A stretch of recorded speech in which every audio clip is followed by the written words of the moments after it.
Les armes de notre guerre ne sont pas charnelles, mais puissantes. 2 Corinthiens 10, 4. Nous avons à peu près compris ce qu'était le service, mais bien peu ce qu'est la lutte et spécialement le conflit dans le service. La guerre que nous avons expérimentée jusqu'à maintenant consiste le plus souvent à résister dans nos tentations et à remporter la victoire sur le péché. Mais avec les lumières qui nous sont maintenant données, cette question de victoire personnelle doit être une question réglée par tous ceux qui sont au service de Dieu. Lisons Éphésiens et tenons-nous-y pendant un moment.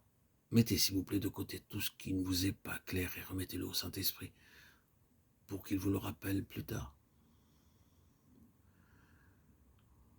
Le Saint-Esprit me donna le pouvoir de la saisir et cette parole me sauva la vie. Il est naturel que vous désiriez tout comprendre, mais il vaut mieux que vous ne saisissez pas tout par votre intelligence et que vous laissiez le Seigneur y placer ce dont il pourra se servir plus tard.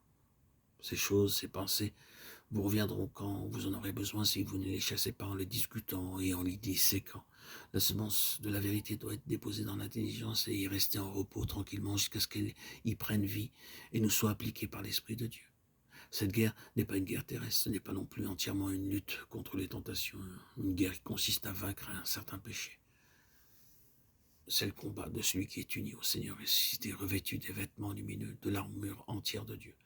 Car Dieu a créé pour revêtir ses rachetés un vêtement lumineux à travers lequel les dards enflammés du malin ne peuvent pas pénétrer. Ces vêtements lumineux s'appellent l'armure de lumière.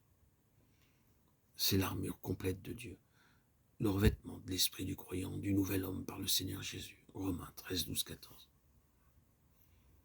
Ceci est la guerre de l'esprit dans le domaine spirituel. Ceux qui vivent encore de la vie de l'âme, c'est-à-dire qui sont encore ce que l'Écriture appelle hommes naturels, ne comprennent pas cela.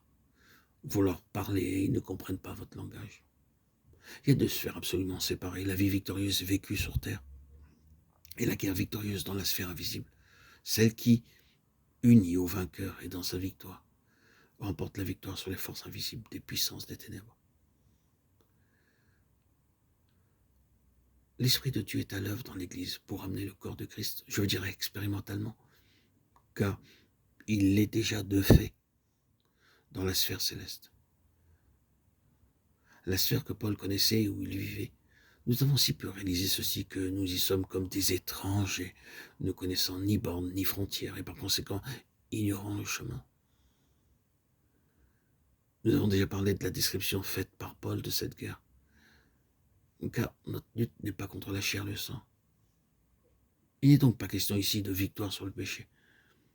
Je répète que cette question de victoire sur le péché doit être une chose absolument réglée pour chaque croyant par une compréhension intelligente de notre mort avec Christ au calvaire.